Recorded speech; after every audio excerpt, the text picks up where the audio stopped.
Perfeito, já estamos gravando. Hum, muito bem, então estávamos aqui ouvindo músicas hispânicas para crianças, fazendo tempo. Então, você já quer ir começando, Rodrigo? Posso apresentar você? Pode. Você acha que a gente espera mais um pouco, mais Tá alguns? bem, não sei. Ou acho que a gente pode ir começando, né? Tá bem, porque já são 10, depois tenho É, medo de não ter tempo suficiente. tá bom. Tá bom. Então, essa é uma palestra ao interior da disciplina Estágio em Língua Espanhola para fins específicos. Essa palestra tem como título Ensino de Espanhol para Crianças, mas de que criança estamos falando? Vai ser proferida pelo professor doutor Rodrigo Campos. Então, vou passar a apresentar ele. O professor é professor adjunto do Instituto de Letras, Departamento de Letras Neolatinas do setor de espanhol da Universidade do Estado do Rio de Janeiro e docente de língua espanhola na Escola SESC de Ensino Médio.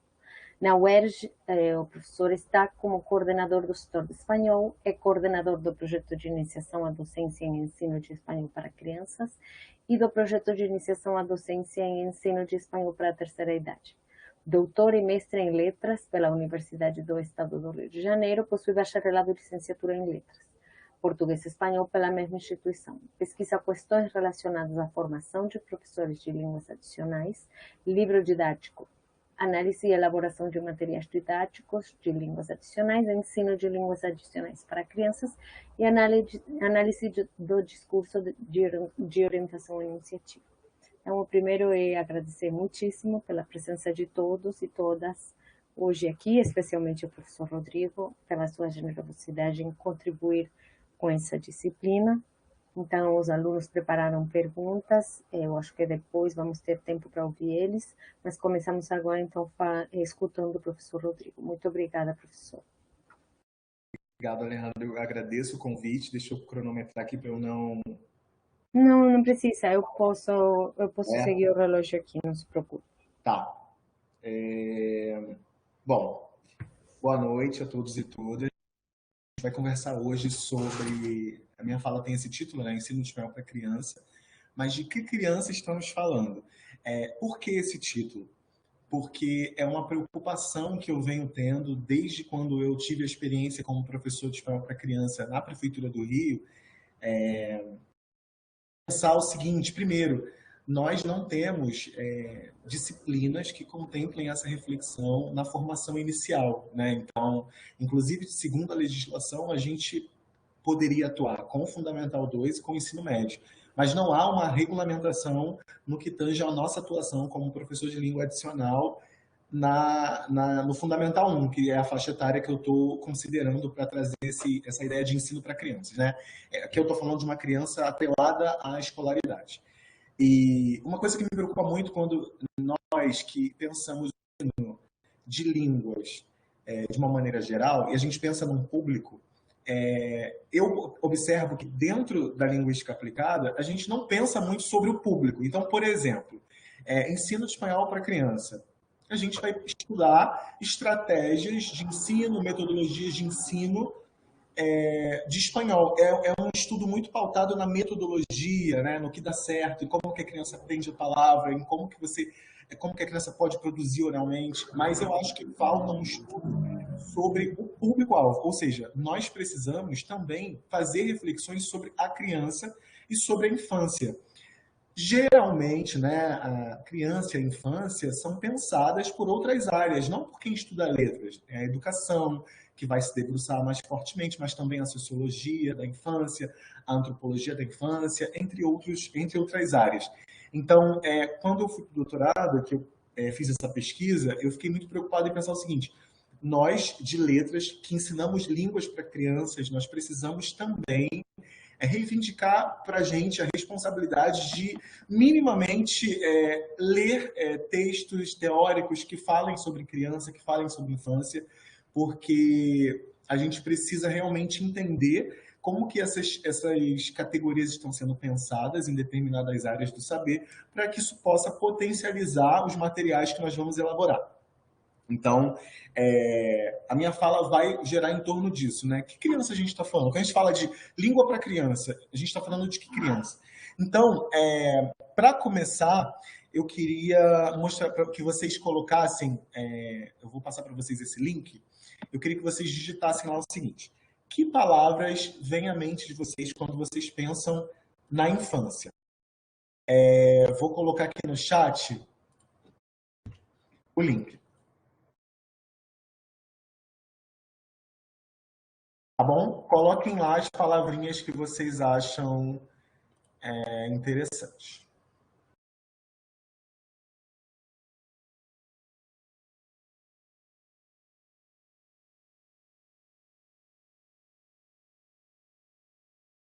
Vocês continuam vendo a minha tela, né?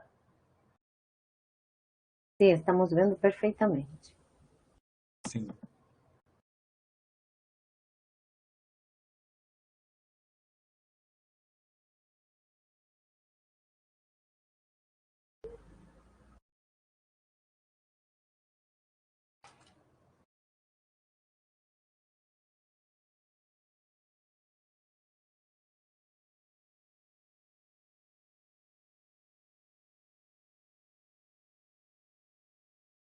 Vamos ver as palavras que estão aparecendo aqui. Curiosidade, aprendizado, construção, brincadeira, diversão, desigualdade, raça, escola, inocência. Aqui, no caso, nessa nuvem de palavras, as palavras que estão ficando maiores são as que vocês estão coincidindo mais, né?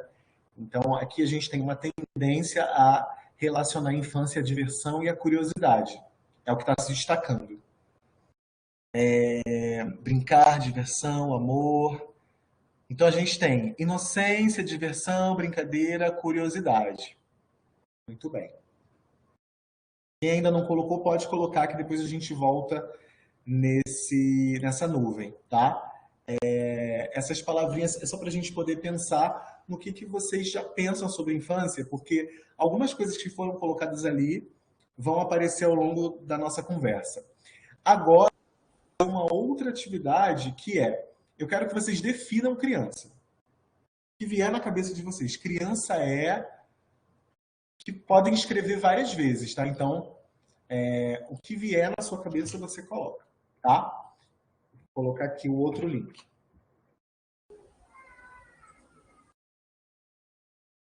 Podem escrever. E aí a gente vai começar a aparecer aqui pra gente o que vocês estão escrevendo.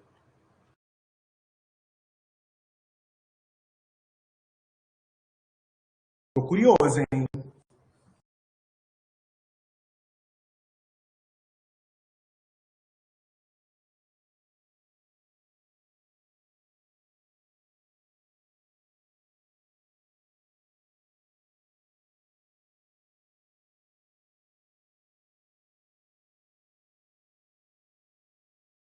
Desenvolvimento, processo, sedenta de saber, curiosa, um ser que tem seu próprio mundo, esperta, semente. O que mais?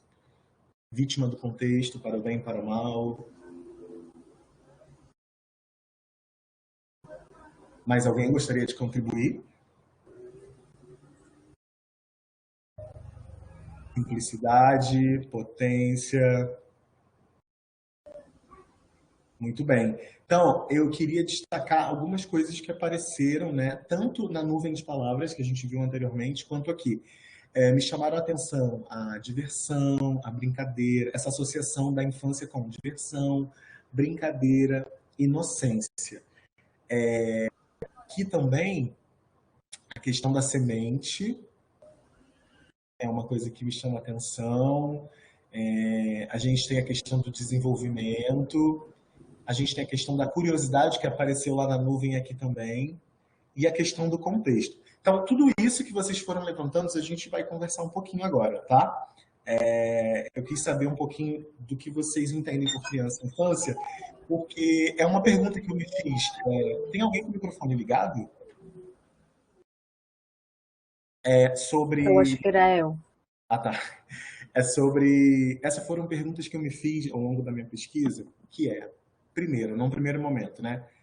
A gente vai pensar ensino para criança, mas o que é a criança? E o que é a infância? E aí eu destaquei esse né, de vermelho, para a gente já começar a pensar nas construções sintáticas que a gente faz, né?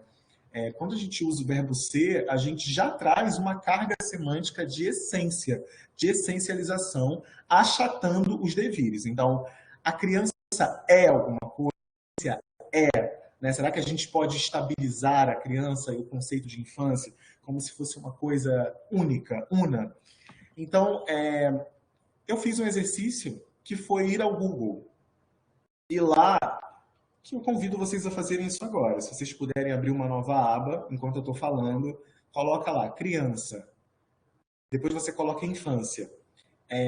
De uns tempos para cá isso vem mudando, mas vocês vão ver, em termos quantitativos, a infância ela tem uma cor, né? Você vê a predominância de uma infância branca, crianças brancas, você tem essa associação com a diversão, que tem tudo a ver com o que vocês falaram, diversão, brincadeira, ludicidade, cores, né? É sempre ar livre, campos, prados verdejantes, e isso é uma questão para a gente pensar, porque quando a gente vê essas representações, eu vou usar o termo representação aqui, para a gente pensar sobre isso. Quando a gente vê essas representações de crianças de infância sendo reiteradas, elas são veiculadas uma vez, duas, três, 300 vezes, isso acaba ditando o nosso entendimento, a nossa compreensão e dando uma ideia de que, então a criança e a infância é isso, né? Acaba trazendo essa ideia de achatamento de possibilidades múltiplas. Sendo que quando a gente começa a associar a infância e a criança somente a uma raça, a uma determinada classe, a um determinado gênero, a gente, a gente invisibiliza outras infâncias, né? Então, uma coisa que me chama a atenção também, que é uma coisa que também vocês podem jogar no Google, que é uma diferença muito clara entre criança e menor, né? Quem é que pode receber a alcunha, digamos assim, a designação de criança? Tem uma raça ali muito definida. E quem é que pode receber alcunha de menor, né? Então, isso também é uma discussão que a gente tem que ter. As designações não são neutras. E aí eu pergunto para vocês, isso aqui que a gente está vendo também não é infância? Será que a infância é única, é una? Só tem um modelo de você vivenciar a infância? E por que eu me fiz essas reflexões se eu sou um professor de língua? Porque eu vivi isso na pele. Quando eu fui convidado para dar aula num colégio da Prefeitura do Rio para o Fundamental 1, eu fui para essa escola exatamente esperando essas crianças aqui, porque no imaginário era essa. Quando falava assim, crianças, eu imaginava que eu ia encontrar crianças assim, brancas e com muitas cores e que iam comprar todas as ideias que eu fosse levar, e não foi bem isso que eu encontrei. Eu encontrei crianças de outras classes, de outras cores, com outros saberes, e que traziam muito forte marcas do seu contexto, né, do seu lugar de origem, das suas questões familiares, das suas questões psicossociais. Então, eu senti um choque entre o que eu esperava que a criança era e o que deveria ser, porque eram os discursos que circulavam e circulam, e as crianças reais, empíricas que eu encontrei na escola. Então, eu fiquei durante muito tempo vivendo um conflito no sentido de eu queria que aquelas crianças com quem eu estava me relacionando atingissem um padrão de infância que estava construído socialmente e que elas não iam atingir, justamente porque as infâncias e as crianças são múltiplas. Então, eu precisei fazer muita leitura para poder ir tirando essa angústia. Então, isso, a partir desse momento, eu tive esses encontros com as crianças, eu decidi fazer essa pesquisa. Então, eu trago algumas imagens só para a gente pensar outras configurações de infância. Tem as infâncias indígenas, tem as crianças de diferentes culturas, diferentes raças, diferentes classes, de diferentes países. Cada criança vai viver uma infância singular e muito atrelada a um contexto social. Então, a gente precisa pensar que a gente não pode ficar essencializando e achar que as crianças têm que seguir um padrão idealizado e que também é um padrão com um recorte social, né? Um recorte com um contexto social local, né? Então, é para a gente pensar nisso.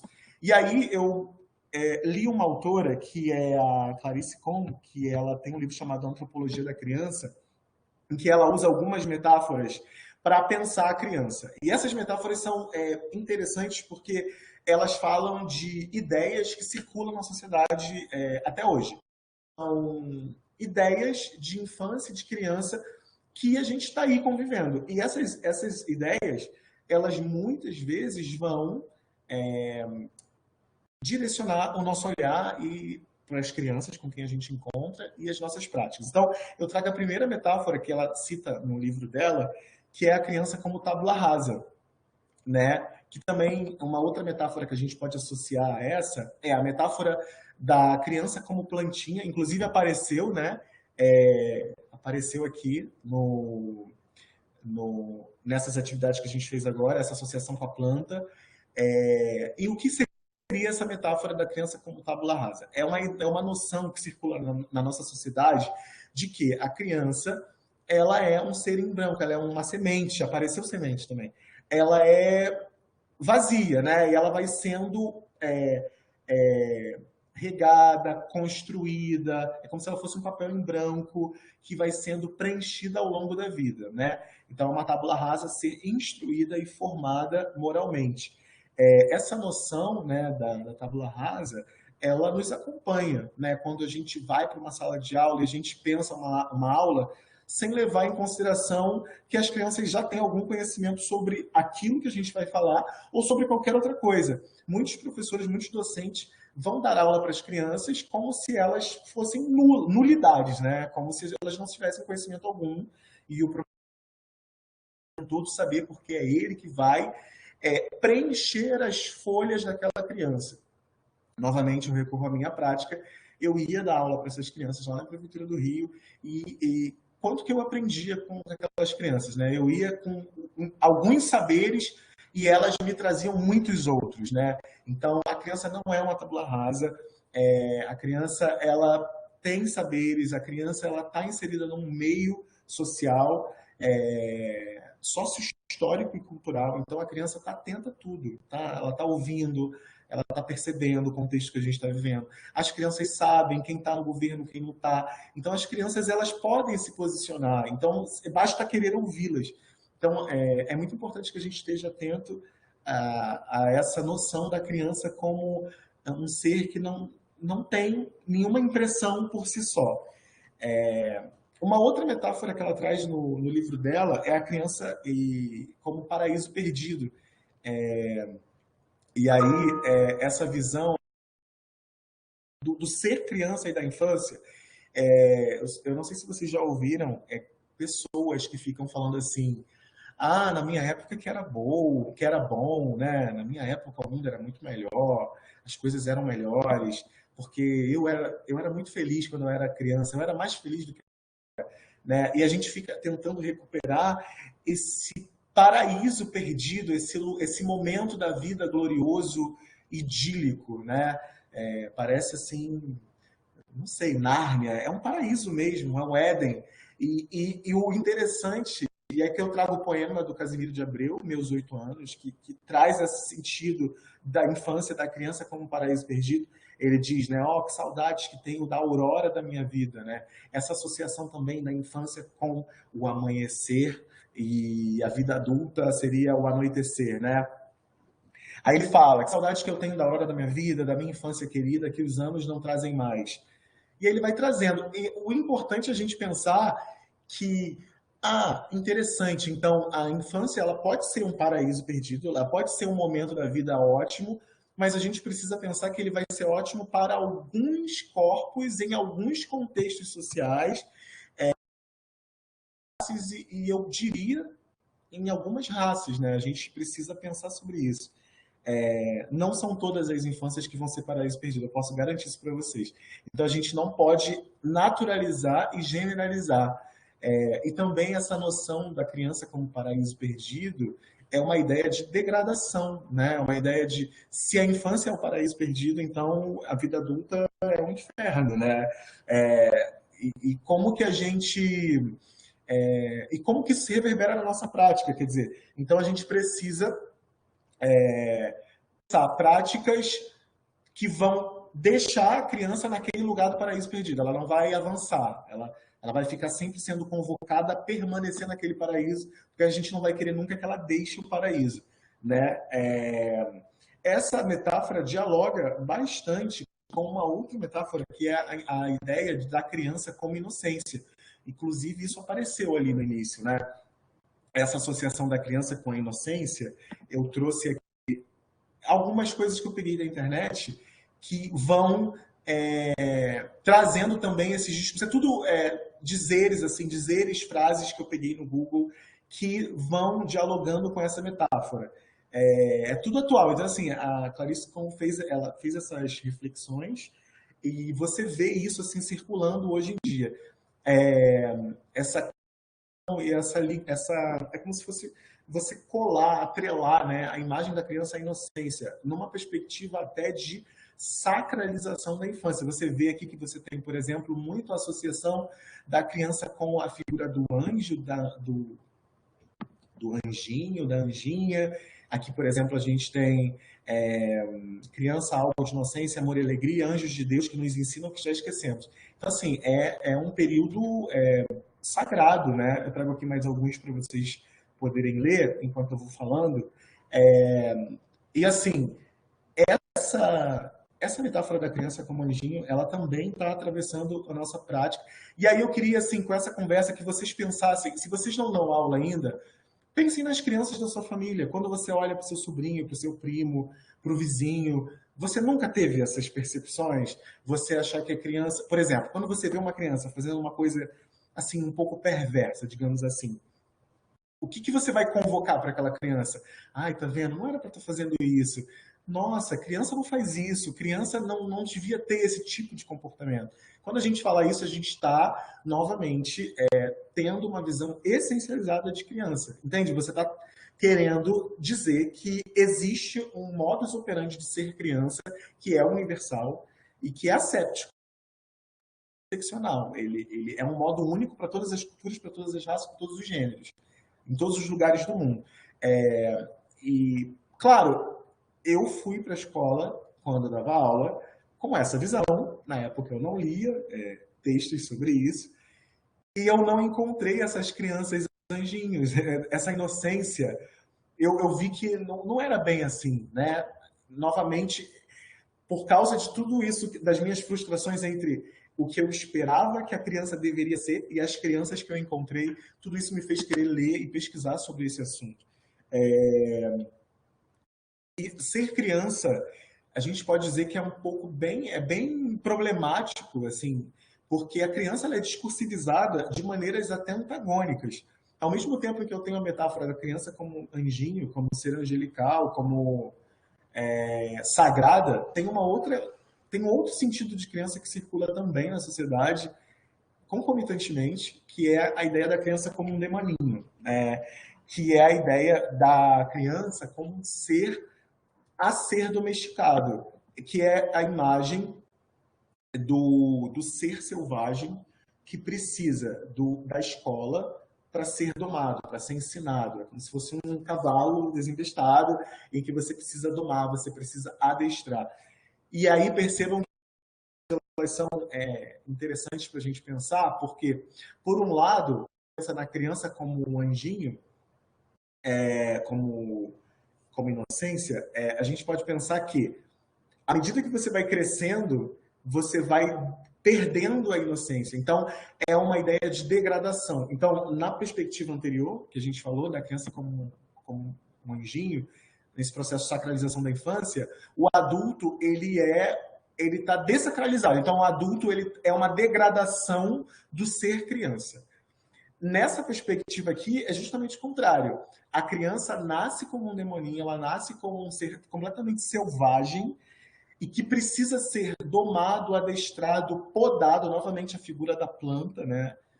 Você não pode deixar a pessoa seguir o que quer, tem que podar, tem que enquadrar, tem que disciplinar para que aquela criança se torne um adulto melhor. Então, nessa perspectiva, ser adulto é a salvação de um ser selvagem, né? Quando você vira adulto, você vai conseguindo ser melhorado nessa perspectiva.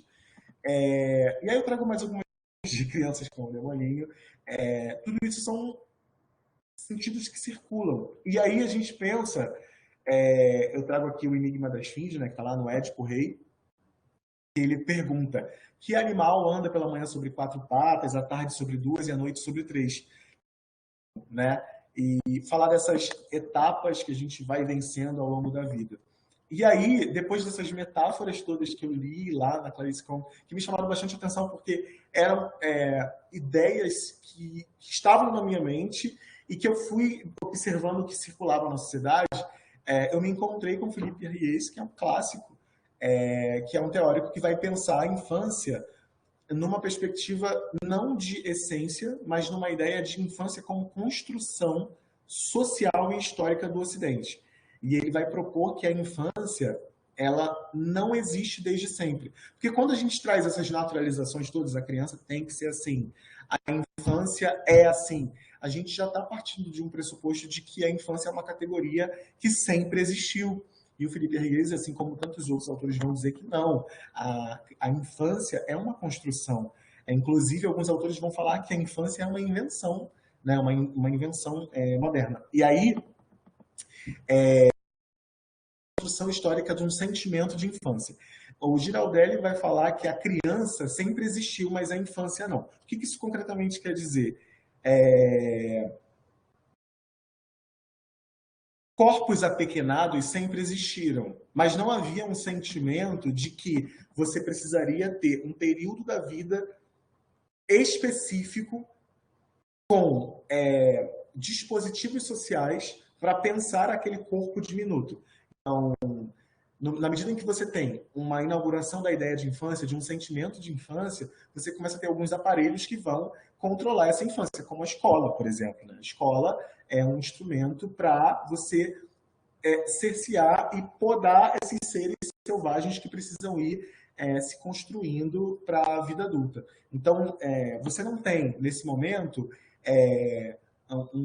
uma ideia de um momento especial para se pensar nesses seres diminutos. Tanto é que, se você for ver séries, né, dessa época mais antiga, você vai ver que crianças casando muito cedo, coisas que até chocam a gente, mas só choca porque nós temos, na sociedade atual, uma ideia, um sentimento de infância que já está muito presente na nossa sociedade. Se vocês perceberem, por exemplo, como que as crianças são representadas nessas imagens, elas são pequenos adultos. Se você perceber, basicamente é adulta numa escala um pouco menor. E o Felipe Ries, ele vai mostrando na obra dele, ele faz uma análise de algumas obras, mostrando como que as obras, de certa forma, dialogam com o seu contexto social. Então, se as obras traziam crianças sendo representadas como adultos em miniatura, é porque, provavelmente, esse era o sentimento que vigorava na época.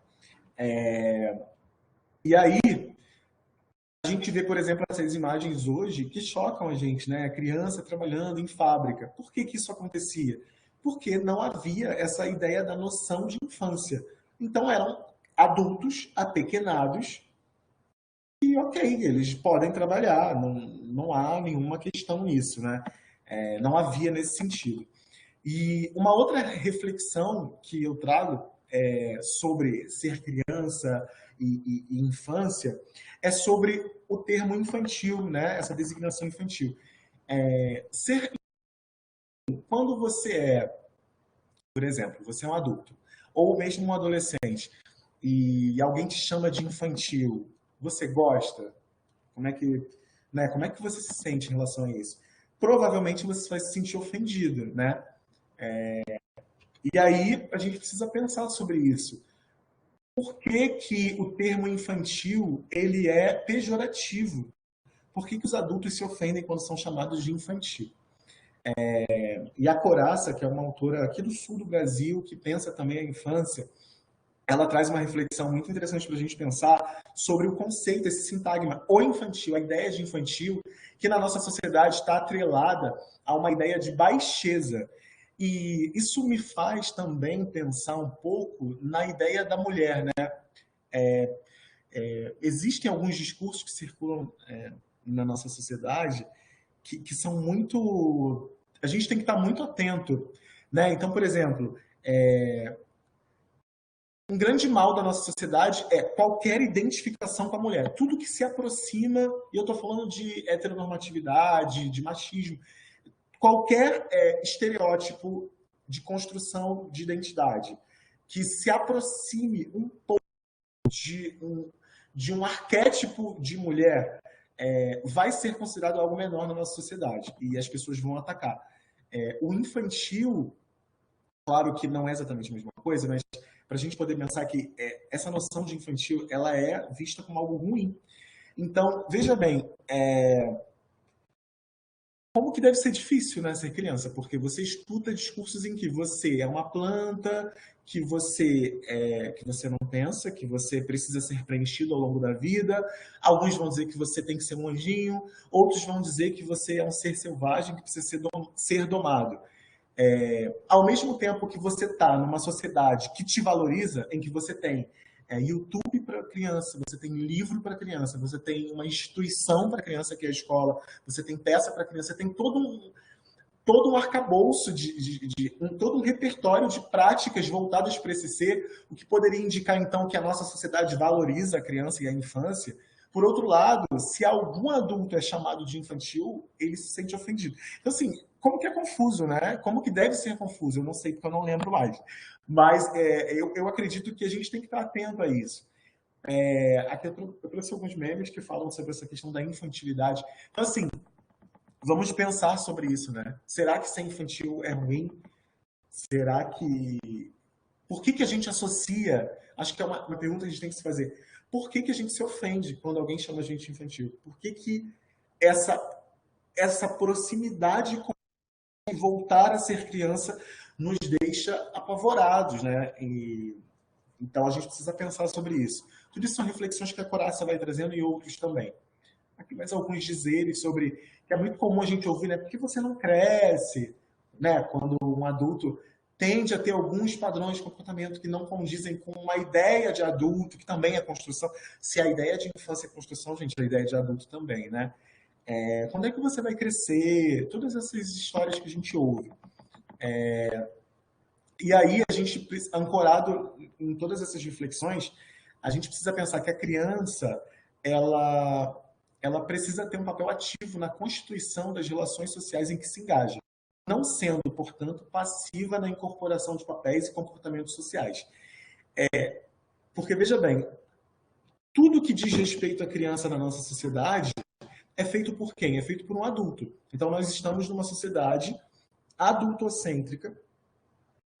E é muito interessante porque foi o adulto que inventou a infância. Foi ele que entendeu que, num determinado momento, a gente precisava pensar um determinado período para aqueles corpos diminutos e práticas para aqueles corpos menores. E aí a gente começa a fazer coisas para esses corpos.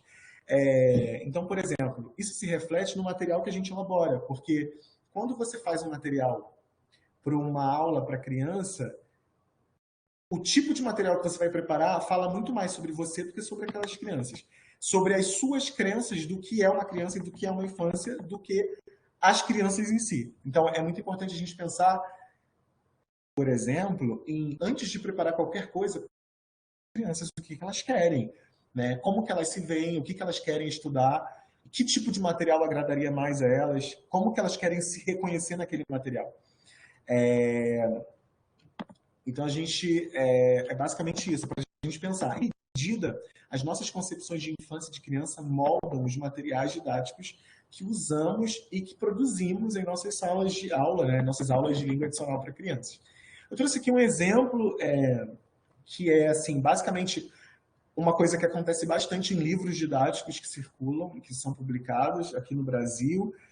Geralmente, você tem um diálogo que é artificial, um diálogo inventado, feito por um livro didático.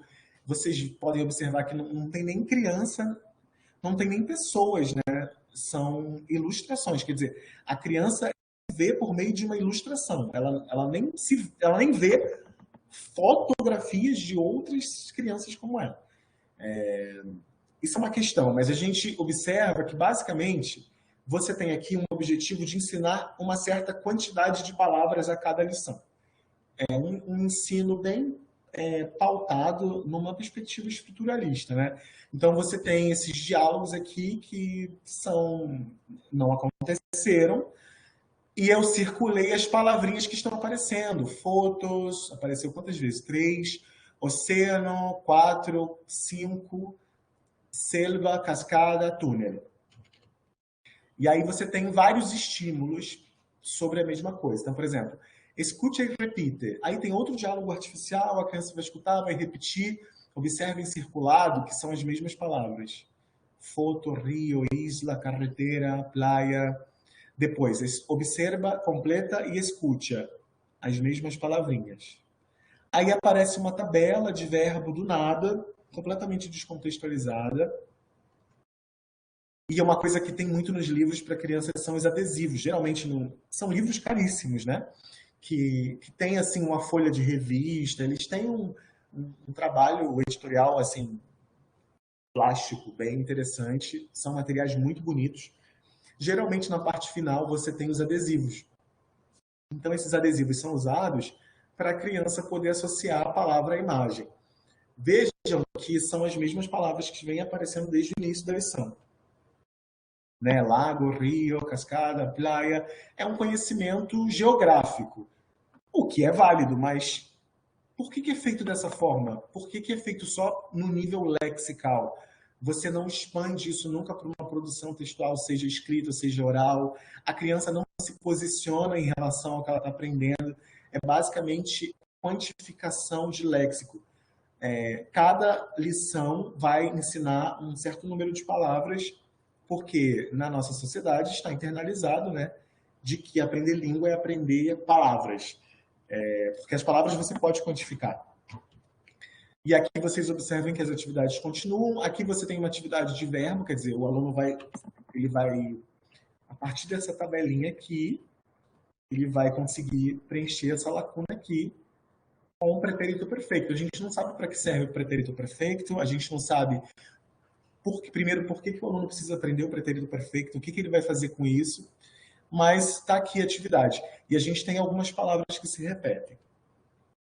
Depois a gente tem essa atividade aqui. Quantas fotos? Vamos identificá-las? As mesmas palavrinhas. Tem aqui uma atividade sobre continentes e oceanos. Aqui a gente tem uma atividade relaciona e escreve. Observe que são as mesmas palavras. O número 8, marque verdadeiro ou falso. As mesmas palavras.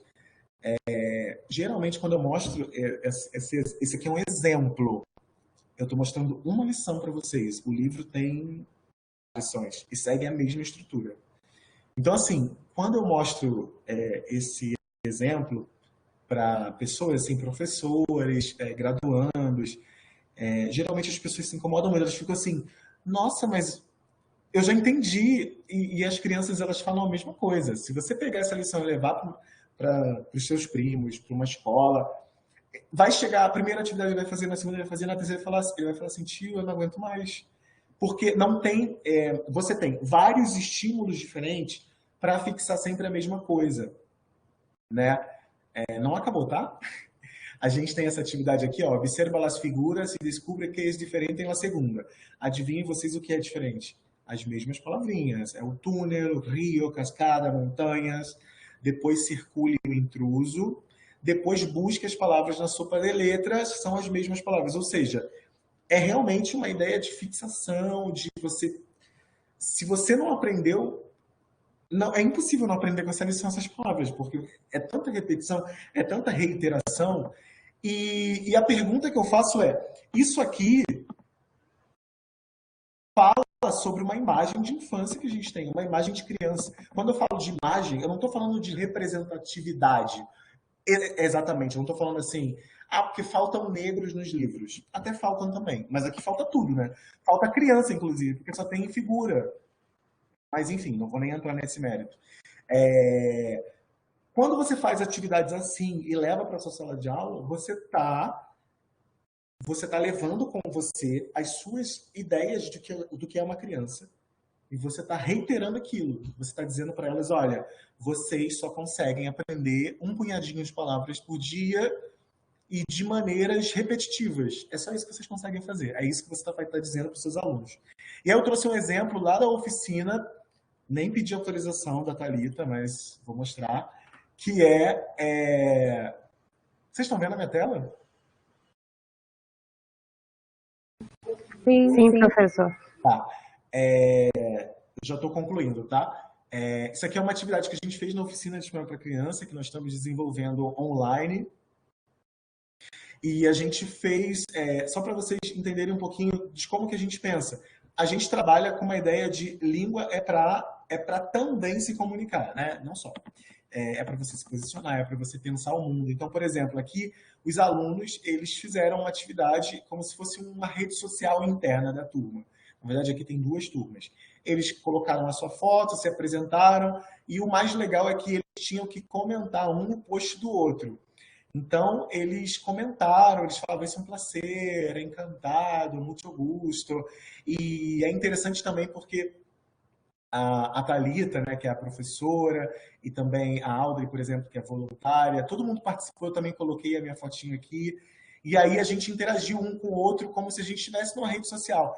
E é para isso que a gente está ensinando língua, né? É para isso, é para poder, para o aluno pegar essa língua e fazer alguma coisa com ela concreta, e não para ficar acumulando 10, 15 palavras a cada encontro. Então, é só para vocês verem um exemplo isso aqui é um exemplo de tantos outros de um trabalho que a gente vem desenvolvendo. Aqui sou eu.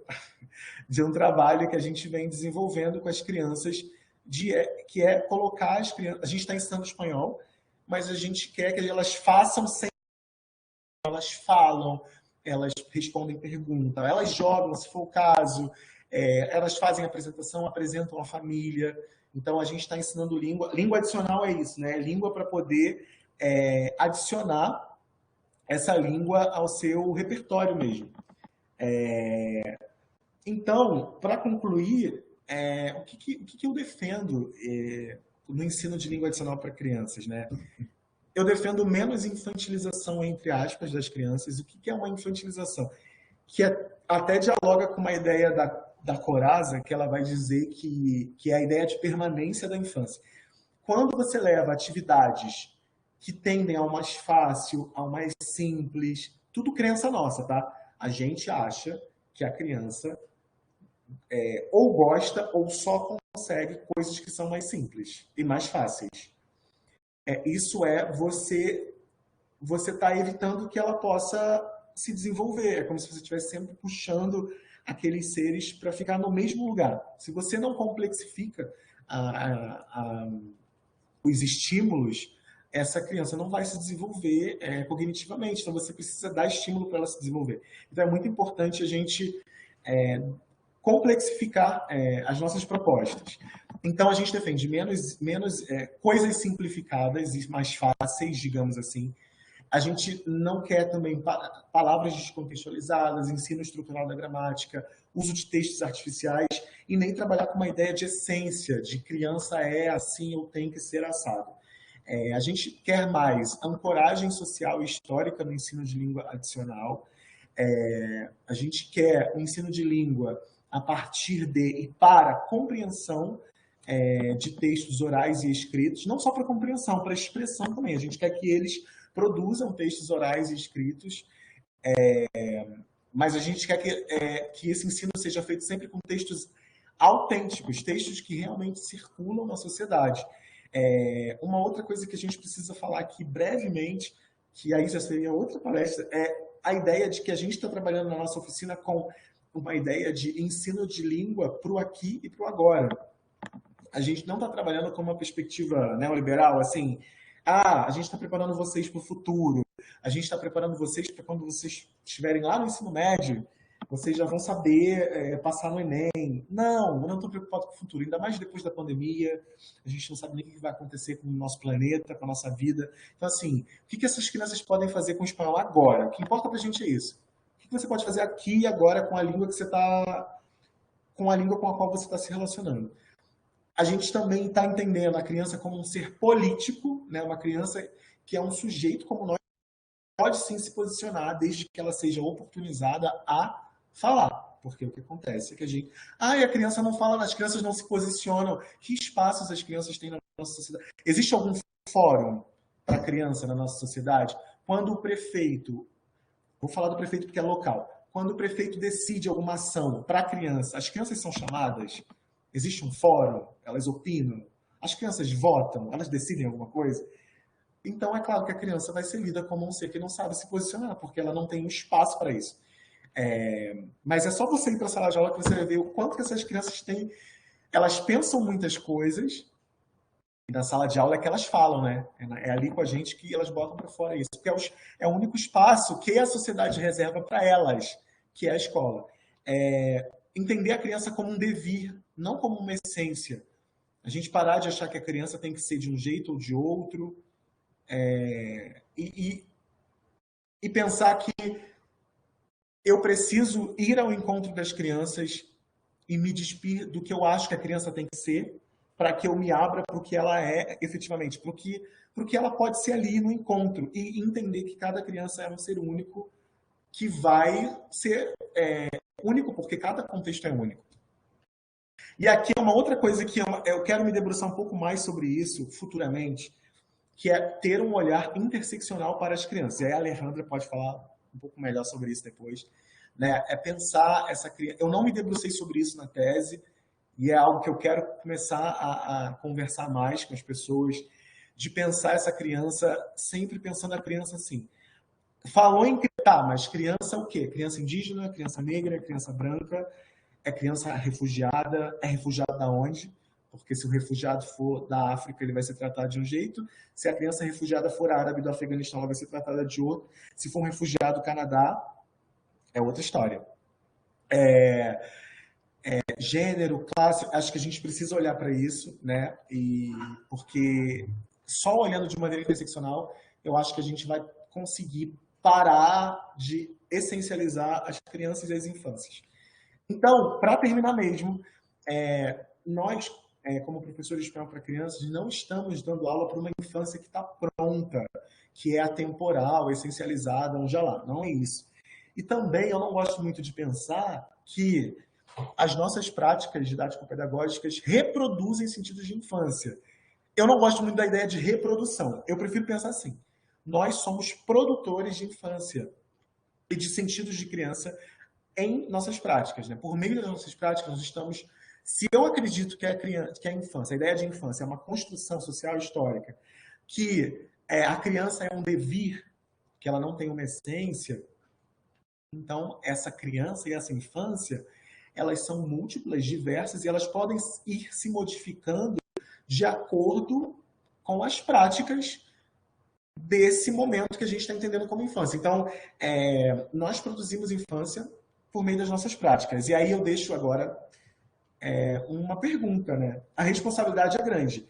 Que infância você quer construir nas suas aulas? Você que vai dar aula, você que dá aula já, que infância você quer construir?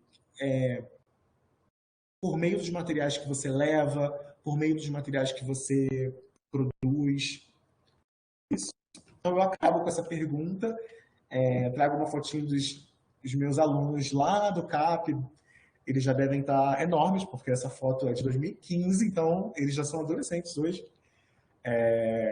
E aqui são as referências, e obrigado. Passei um pouquinho. Nossa, Rodrigo, estou muito emocionada. Gostei muitíssimo, realmente gostei muitíssimo. Ah, então, não, estou muito emocionada, de verdade, porque a convergência entre as duas pesquisas, assim, tudo que você falou hoje, tudo que você, essa perspectiva e o que venho pensando há muitos anos, realmente me faz Me faz ficar muito, muito feliz. Muito feliz. Foi muito lindo. Agradeço muitíssimo a sua generosidade. E acho que temos muito, muito, muito para conversar. Mas eu não quero, assim, dizer todo o que eu poderia falar, porque eu tenho muito, eu acho que a gente vai conversar por anos sobre esse E, tema, né? Precisamos de muito tempo para desenvolver todas as conversas. Eu poderia falar muita coisa, mas eu quero primeiro deixar os alunos, que eu vi que eles escreveram muitíssimo, e eles têm muitas perguntas para você. Eles escreveram muito lá no Aba, eles colocaram fóruns e fizeram perguntas muito longas. Então, vou deixar primeiro, estava a Camila, e depois podem falar Lucas e Tuane, que eu já li as perguntas deles, e eu ficarei, enfim, para o futuro, como as crianças. tá bom. É, Obrigado. os que perguntam, então, podem abrir a câmera, tá bem? Mas foi incrível, assim, não tenho palavras.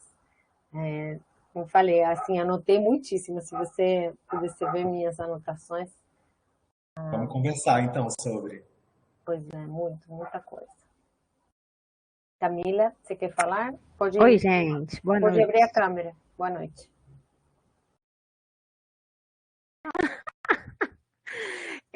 Primeiro de tudo, eu queria elogiar pela palestra, porque, assim, é,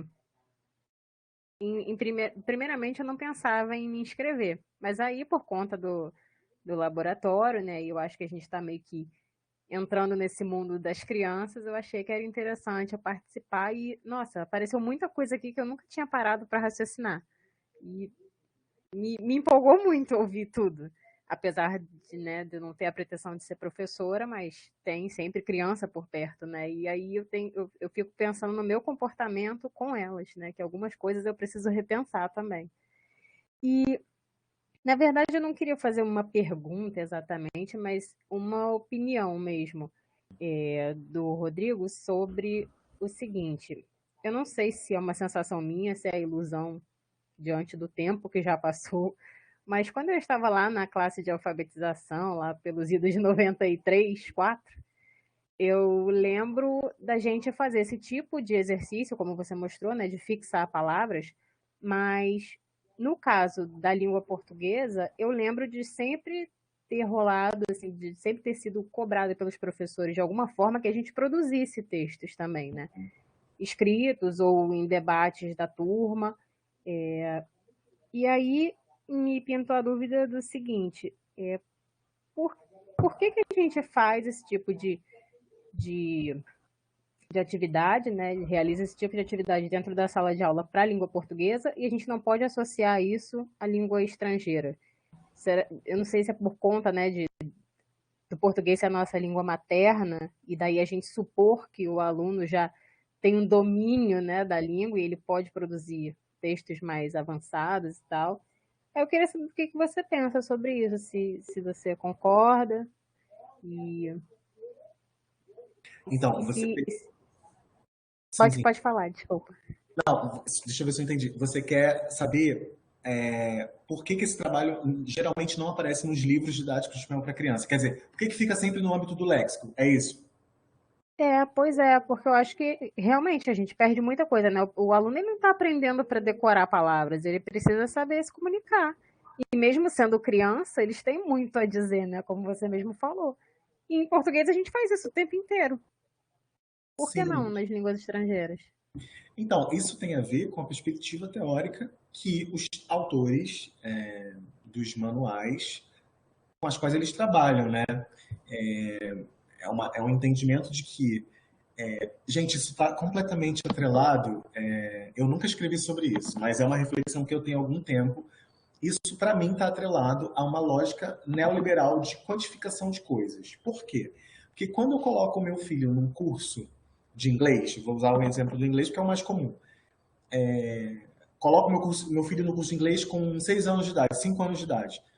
Ele vai chegar em casa e vai falar assim, papai, mamãe, ou papai, mamãe, mamãe, enfim. Ele vai falar assim, aprendi a falar as cores. Aprendi 10 palavrinhas de falar as cores. Na semana seguinte, olha, aprendi as roupas.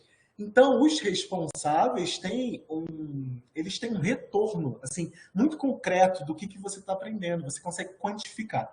Quando você muda a perspectiva teórica de ensino, que é com a qual nós trabalhamos na oficina, que é ensinar por meio do gênero. O que é ensinar por meio do gênero? É você ensinar a criança a se relacionar com os textos que circulam na sociedade. Então, a gente, por exemplo, a gente vai ter um momento de falar das frutas, mas a gente vai querer que a criança, pelo menos, grave um vídeo fazendo uma salada de frutas falando espanhol e publique num mural e que todo mundo interaja com aquele vídeo e uma pessoa vê o vídeo do outro, porque é isso que a gente faz na nossa sociedade. A gente não está no TikTok, a gente não está no Instagram. Então, é uma mudança de práticas que tem a ver com uma mudança de perspectiva que você adota. Mas quando você faz isso, você não tem como quantificar se aquela criança está aprendendo ou não. Entende o que eu quero dizer?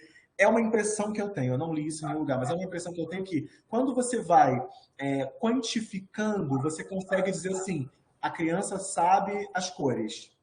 Check. A criança sabe campos semânticos. E aí você consegue até dizer que ela já domina vários grupos de palavra, que vários conteúdos já foram dados, porque assim, né? Os conteúdos são dados. A gente não reflete muito para pensar por que e para que eles são dados, né? O que a gente vai fazer com isso? É uma ideia de pensar a língua como fim.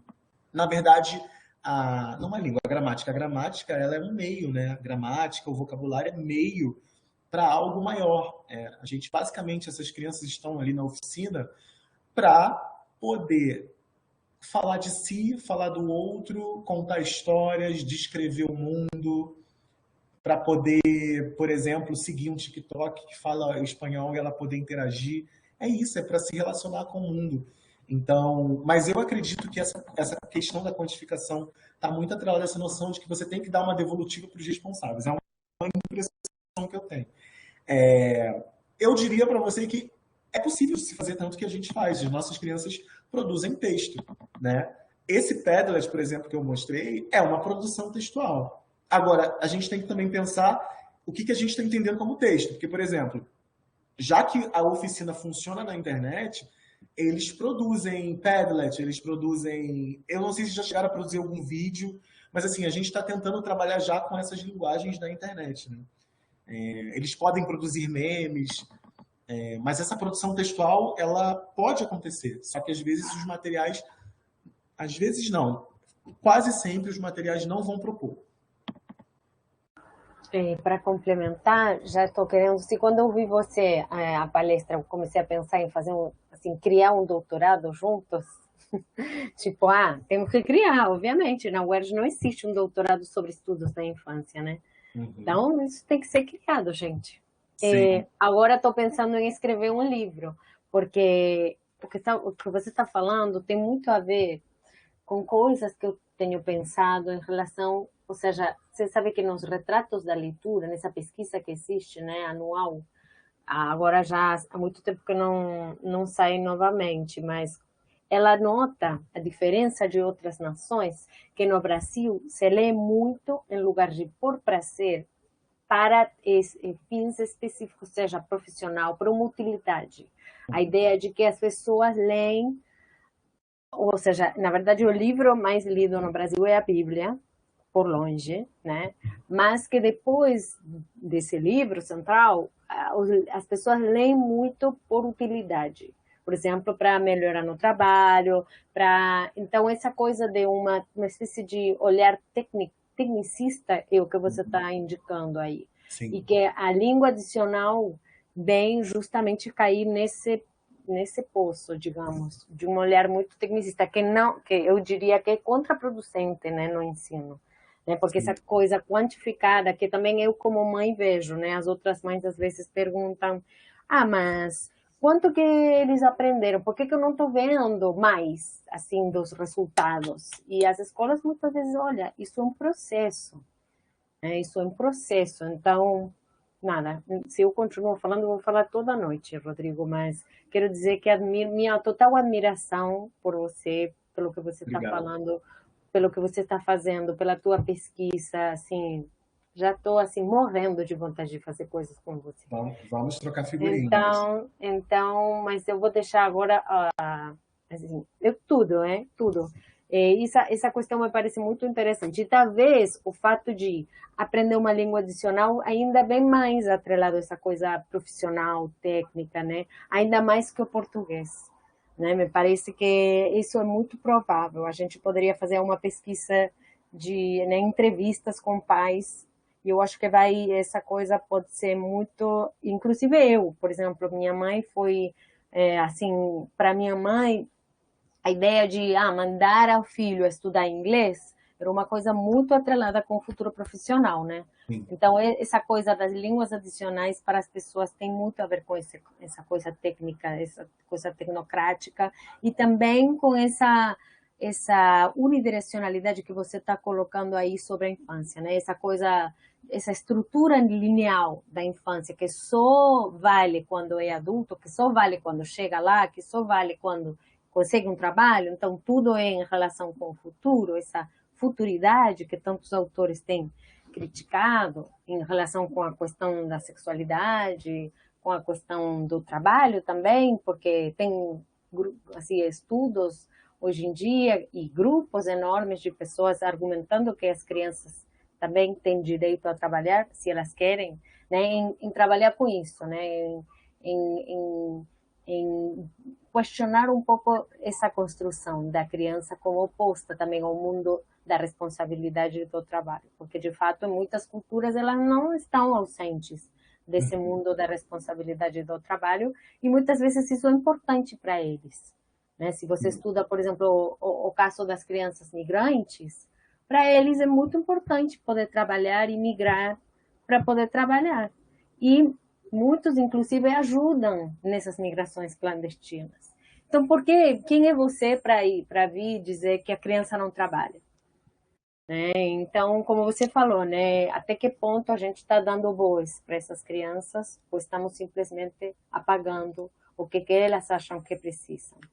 Então, tem toda uma disputa lá sobre o direito ao trabalho, não, assim, o cuidado, a proteção. É uma disputa muito, eu não tenho a resposta, obviamente, mas pensando no mundo específico como você está pensando, no ensino da língua adicional, tem muito a ver. Justamente por isso minha admiração absoluta pelo que você está fazendo com essa coisa do ensinar aqui e agora. Me lembra a Clarice Lispector, né, que fala muito quando ela escreve sobre crianças e sobre ser criança, no aqui e agora. Ela fala que a criança mora no presente absoluto, né? E ela mesma mora no presente absoluto. E é exatamente isso que você falou, que é muito poético. E ao mesmo tempo é uma realidade, que agora, esse momento de pandemia, acrescentou ainda, né, a importância, a relevância desse viver para o agora. Mas vê que se começou a falar, não vou parar nunca. Então, Lucas e Tuane, podem falar alguma das coisas que vocês colocaram lá, que vocês colocaram coisas muito interessantes no fórum. Oi, professor, boa noite. Professor, né? Boa noite. Primeiro, professor, maravilhosa a sua palestra, gostei muito, muito, muito. Obrigado. É, A Tuane já trabalhou no projeto, né?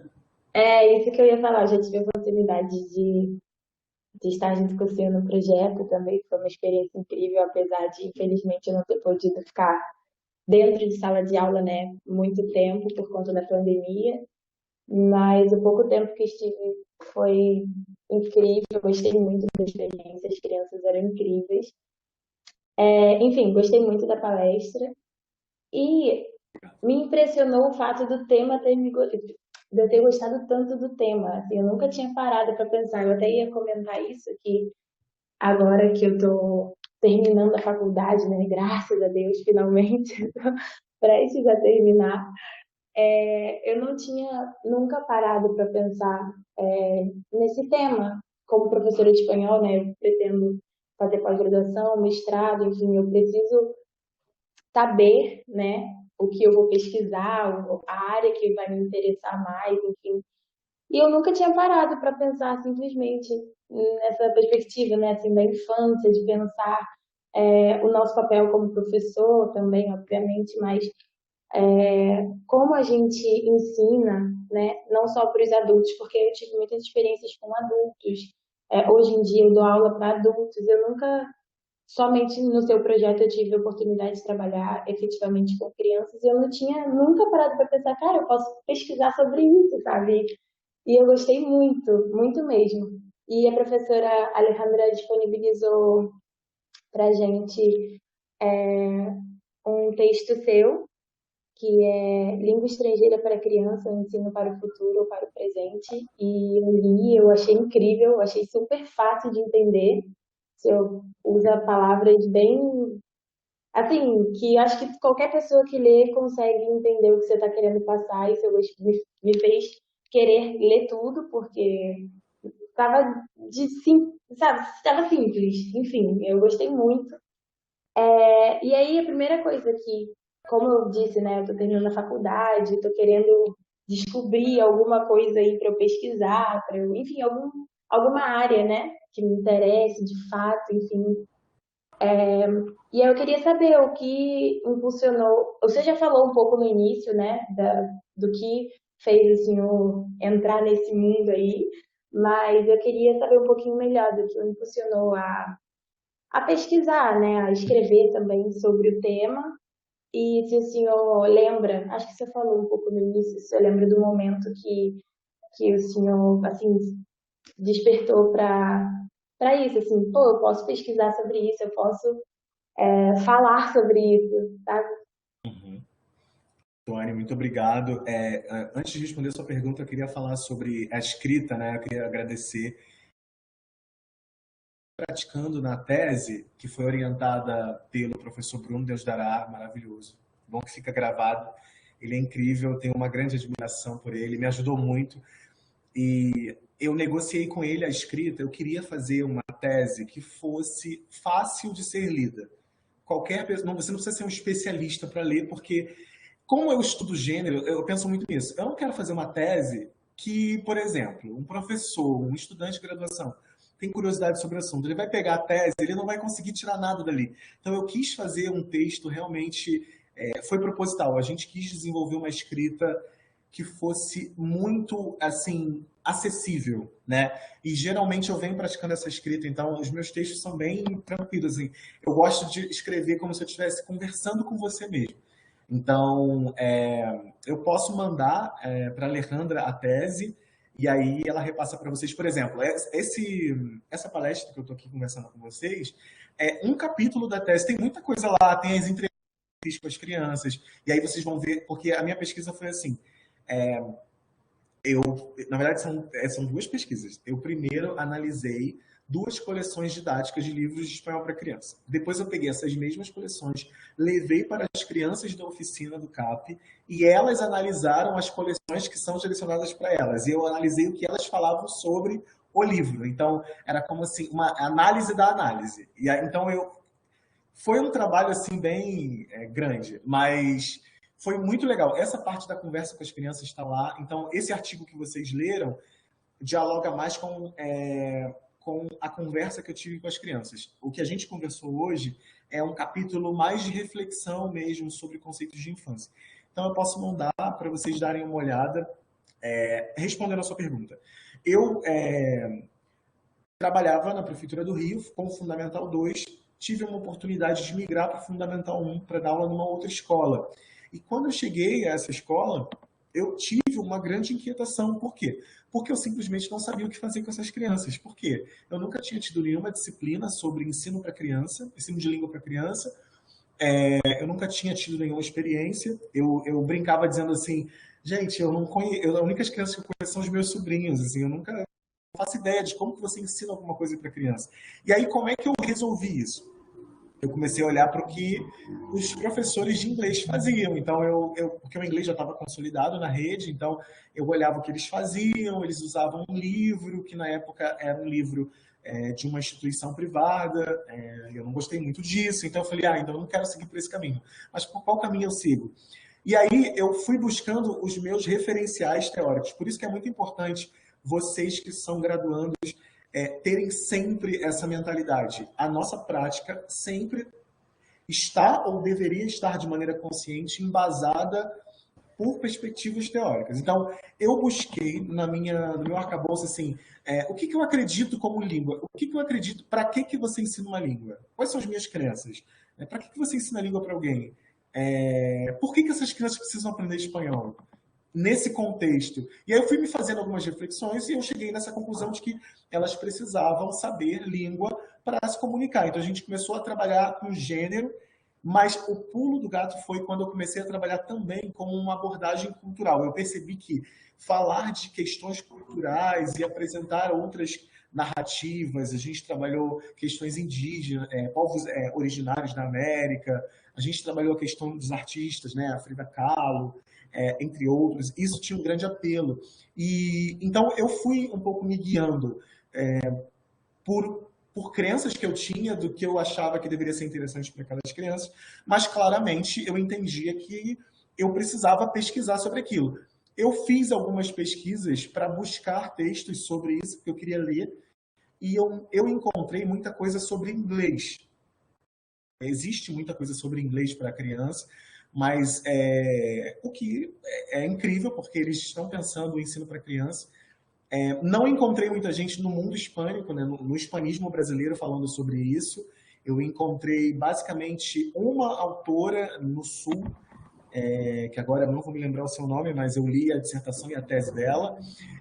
Temos a professora Dayala na UF pesquisando isso, e aí eu falei, olha, se não tem gente no estou interessado, então eu acho que eu tenho um nicho para ocupar, né? Porque eu acho que o medo também que a gente tem é, eu vou pesquisar o que todo mundo já pesquisa. Então eu falei, cara, eu vou ocupar esse nicho. Então foi mais ou menos por aí, né? Eu parti de uma experiência que eu tive de uma inquietação e também eu observei que no campo não havia muita gente pesquisando esse assunto. Uma outra coisa que eu preciso dizer é o seguinte, uma coisa que eu fui percebendo é que quando eu encontrava textos que falavam sobre ensino para criança, a criança sempre era tratada como uma categoria já dada. Então, o pesquisador ele falava de como que se ensina para criança. Se ensina assim. Ah, mas e a criança? Ninguém vai falar da criança? Eu não via isso nas pesquisas. Quando aparecia a criança, era sempre na perspectiva do Piaget, daquelas casinhas de desenvolvimento. E aquilo me incomodou sempre porque, gente, não é possível que todas as infâncias do mundo passem por essas etapas do Piaget, não é possível. O Piaget fez essa pesquisa com quem? Em que contexto? Então, as pessoas tomam o que o Piaget falava como se fosse já um dado, um dado a qualquer infância, qualquer criança, e aí eu, como um pesquisador de linguística aplicada, não preciso me debruçar sobre isso. Isso me incomodou. Então eu falei, não, já que é uma tese, eu preciso... Claro que eu não me considero um especialista da educação sobre infância. Até quero ser, mas eu ainda não me considero um especialista. Eu sou um linguista aplicado e um analista do discurso que está atento aos sentidos que estão circulando na sociedade. Eu sou um professor de língua que está muito interessado em estudar a infância, porque eu entendo que isso vai me potencializar a produzir materiais melhores. Entende? Então, é um olhar interdisciplinar mesmo. Eu não quero ocupar o lugar das pessoas da educação, porque na educação tem uma tradição de estudar a infância. Inclusive, na minha banca estava nada mais, nada menos que Rita Ribes, que é uma das maiores especialistas em infância, né, do Brasil. A professora da UERJ da Educação. Então, e ela aprovou a minha tese, eu estou muito feliz. Ela referendou tudo que eu disse.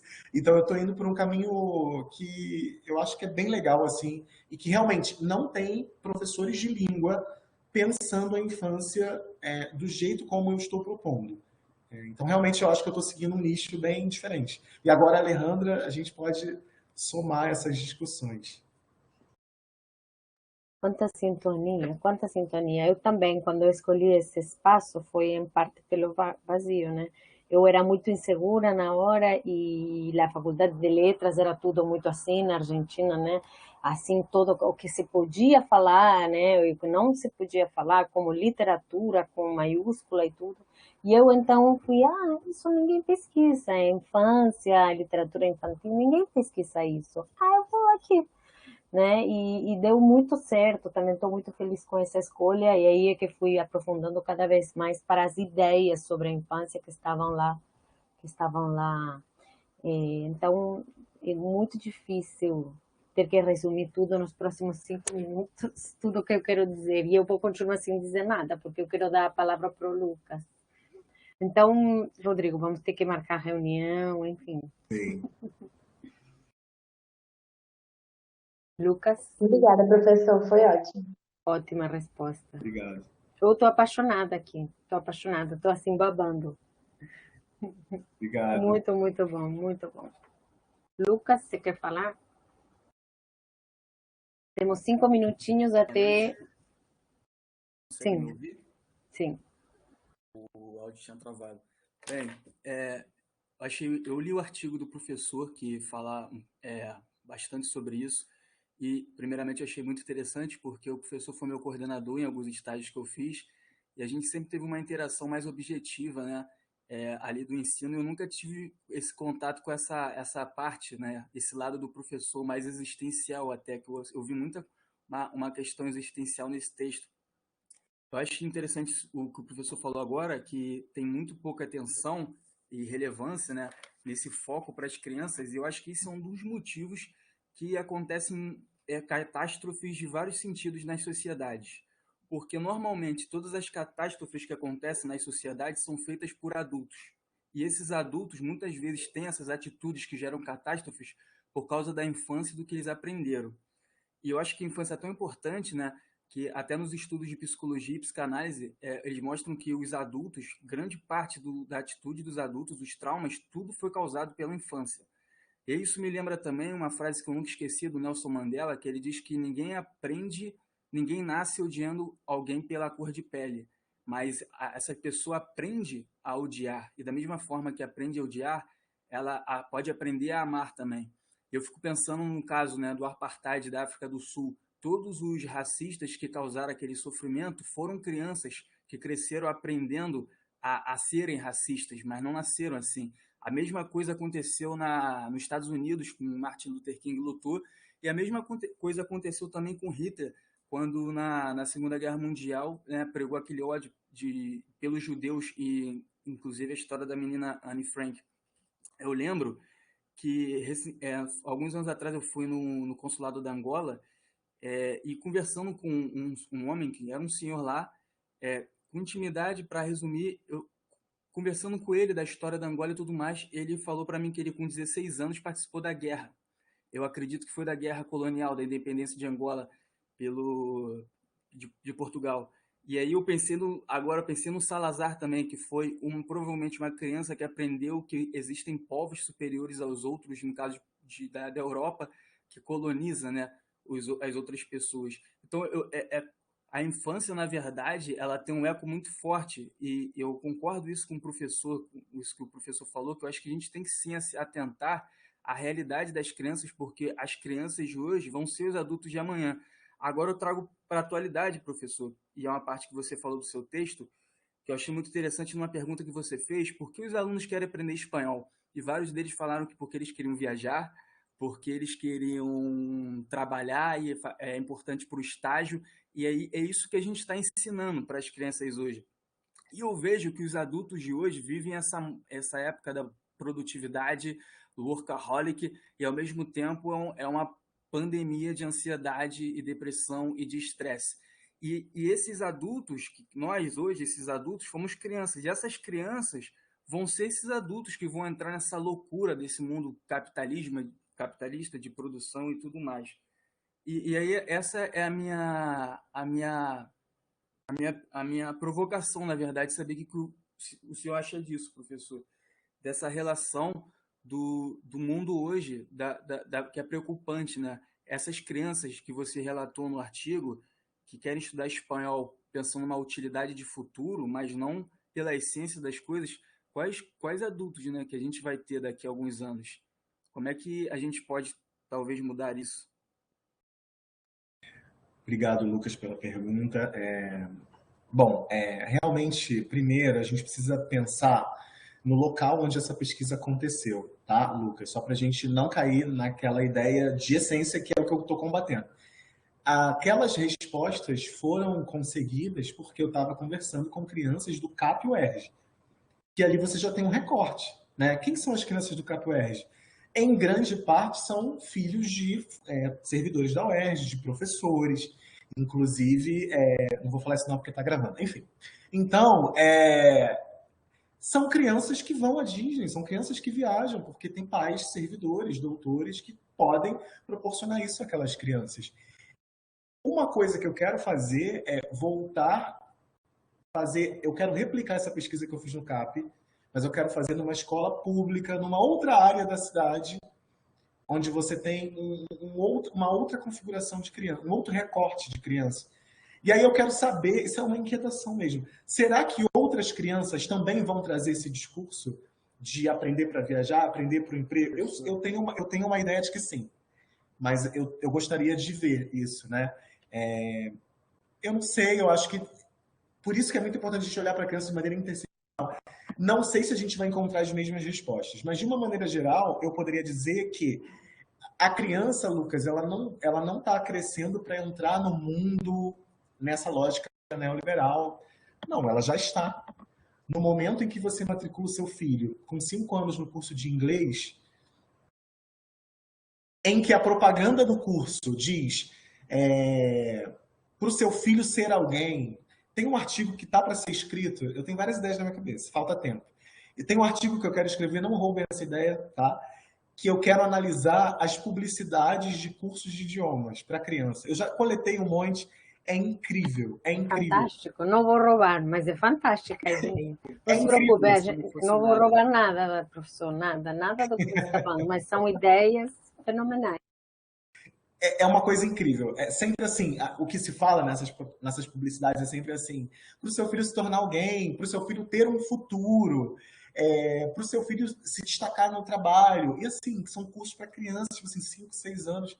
Meu Deus do céu, o que você vai fazer nesse curso? Que você vai preparar uma criança para o trabalho? Oi? Gente, não. Veja bem, Lucas, a criança não vai se inserir, ela já está nessa lógica. É a máquina, né? A gente já está inserido nisso. Mas eu volto para a provocação. Será que todas estão inseridas nisso? Todas as crianças estão inseridas? Porque, veja bem, essa é uma discussão que eu não tenho resposta. Para algumas, o inglês, o espanhol, pode ser um capital simbólico muito importante, né, de acesso a espaços e a classes outras. Para outras crianças é para fazer a manutenção do privilégio, né? Então, é só para dizer isso. As crianças já estão elas já estão. E aí eu falo na pesquisa sobre isso, né? Elas não estão reproduzindo discursos dos adultos. Na verdade, elas já estão ali. É o contrário, desculpa. Elas não estão. Não é que seja um pensamento delas exatamente assim, né? Numa perspectiva de discursos que nos atravessam, polifonia discursiva do Bakhtin, a gente entende que quando a gente fala, a gente não está falando, a gente atualiza, a gente traz também, junto com o nosso discurso, uma massa de textos que também estão falando com a gente. Não concordando, mas também estão ali em diálogo, né, de alguma forma. Então, quando essas crianças falam tudo aquilo, são elas falando, mas elas também estão falando o que elas ouvem, o que elas leem, o que elas entendem, o que elas percebem, né? Então, é tudo isso. Eu não sei se eu te respondi, Lucas, mas são essas provocações. Sim, professor. Ainda... Perdão, desculpa. Não, eu ia perguntar se ainda tem tempo. Por enquanto, sim. 3 minutos mais. Não, é que, na verdade, eu fiz algumas perguntas, 2 mais, né? Sobre o artigo que a gente leu e colocou no fórum. Mas aí eu também fiz... Essa é uma pergunta, sei lá, boba, mas que eu queria saber a opinião dos professores. É que você estava falando, né, sobre a nossa concepção enquanto sociedade, sobre a infância e ser criança, né, que a gente acha que é tudo lindo, maravilhoso, que as crianças são uma tela em branco, que não sabem nada, e a gente que ensina, nós que sabemos, eles só estão ali para aprender, né? A gente tem que passar os conhecimentos, enfim. E aí eu queria saber se os senhores acreditam que é possível a gente mudar essa concepção, como você mostrou, né? Em outros tempos, outras sociedades, a gente podia ver as crianças como adultos pequenos. E hoje em dia, na nossa sociedade, enfim, a gente tem essa concepção de criança, de infância. Os senhores acham que é possível a gente mudar essa concepção, de a gente trazer, né, sei lá, novas perspectivas da infância, da criança, de entender que a criança, de todo mundo, né? Não só a gente que estuda ou os senhores que pesquisam, enfim, mas da sociedade no geral, entender a criança como um ser igual e não inferior, porque parece muitas vezes que é inferior, sabe? Eu tenho, por exemplo, um sobrinho de 4 anos e meu cunhado diz muito. Ele tem que saber, ele tem que aprender agora, porque depois não dá mais. Essa é a hora. Agora é a hora de ensinar isso, de fazer aquilo. E eu fiquei pensando sobre isso. Tony, eu acho que a gente tem que pensar na ideia de subalternidade, né? Inclusive, tem aquele livro, Pode o Subalterno Falar? A criança na nossa sociedade é uma subalterna, ela não tem voz. Eu acredito que, primeiro, eu acho que os pesquisadores precisam divulgar o que pesquisam. Acho que a gente que está na academia, em certos nichos, nos nossos congressos, a gente até sabe, mas, por exemplo, a Rita Ribes ela tem isso é interessante para quem quiser, a Rita Ribes Alejandra, a Rita Ribes tem um grupo de pesquisa sobre infância, estudos da infância, na UERJ, no 12º andar. A gente no 11º não faz ideia do que ela pensa, né? Imagina o grande público. Então, eu acho que a gente tem que começar a divulgar. Por exemplo, essa fala que eu tive hoje com vocês, eu já venho tendo há alguns anos. Geralmente as pessoas me chamam para mesa, para congresso, para apresentar essa fala. Inclusive, eu estava até fazendo uma reflexão, falei, nossa, mas eu fico falando sempre a mesma coisa. Mas enquanto tiver gente que precisa ouvir isso, a gente vai falar, porque a gente tem que falar. Essa fala que eu faço é muito assim, para tentar um pouco sensibilizar as pessoas para terem um olhar diferenciado para a criança. Né? E geralmente essa fala ela é muito impactante, as pessoas ficam assim. E eu gosto de fazer essa fala para leigo. Eu já falei por exemplo, eu já fiz essa fala com os adolescentes aqui da escola, para responsáveis, para professores da escola pública. Porque não importa se você é professor, você é pai, você é mãe, você é tio, você é avô, avó, né? Você tem um vizinho com uma criança. Quando você está chegando no seu condomínio, no seu bairro, as crianças estão brincando, você dá bom dia para as crianças ou você simplesmente ignora a existência desses seres? Isso fala sobre o que a gente... Se você passa pelo jardineiro, você dá bom dia. Nem todo mundo, tá? Mas se você passa e dá bom dia para o jardineiro e você ignora que aquela criança está ali, fala muito sobre como que a criança ela é um nada, é um ser ali. Você não dá bom dia para a criança que cruzou com você, por exemplo, né? Você só começa a cumprimentar quando ela é adolescente, ela passa a existir. Enfim, é um exemplo, mas é só para a gente pensar sobre isso. Então, é o que eu acho. Eu vou deixar para a Alejandra. Não, também está ao contrário, né? A criança subalterna por um lado e a criança rei, né? O menino rei da sociedade, né? Que é a outra criança, a criança consumidora, a criança objetivo de todos os esforços, de todas as, né? Investimento, objeto de investimento, motor do consumo, né? Não, para fechar, queria dizer sobre a pergunta do Lucas, que o professor Rodrigo mostrou exatamente como uma pesquisa, ao mesmo tempo que um modo de ensino, pode mudar, de fato, e como fala a professora Janaína, uma pesquisação, porque está, de fato, mudando os modos de entender a criança. Aí ele mostrou como a criança não é só passiva, receptora, né, que só recebe ideias externas que outros têm construído sobre ela, como a criança é agente, como a criança é política, como a criança é criadora, e eu gostei muito dessa questão de que não gosto da reprodução, né? Aí o professor Rodrigo se colocou contra a sociologia burtesiana, né? Contra o Bourdieu e a reprodução, e todas as ideias da educação reprodutora, né? Gosto muito, porque tem muito a ver com a gente pensar numa educação produtora, e eu acredito muito também nisso. A gente reproduz discursos, sim, mas também somos produtores. E quanto mais conscientes sejamos, aqui a gente está transformando ideias sobre a infância. Não são só as crianças que têm ideias sobre a infância, né? Não podemos pensar nesse sentido biologicista. Não, todos temos crianças, somos crianças também, né? E essa questão da idade, eu gosto muito de relativizar muito essa questão da idade como biológica, né? A gente também é produtor de discursos sobre a infância e temos que nos entender como isso. Então, hoje aqui a gente esteve transformando ideias sobre a infância, o professor Rodrigo sim reconheceu e é, de fato, transformador de ideias sobre a infância. Então, agradeço muitíssimo a presença, eu gostei demais, aprendi muitíssimo e toda a minha admiração para a sua pesquisa e sua prática também. E agradeço também a todos os alunos que estiveram aqui com a gente. Por favor, assinem a lista de presença para que, desse modo, depois possamos enviar o vídeo e os textos do professor Rodrigo. Então, a gente continua.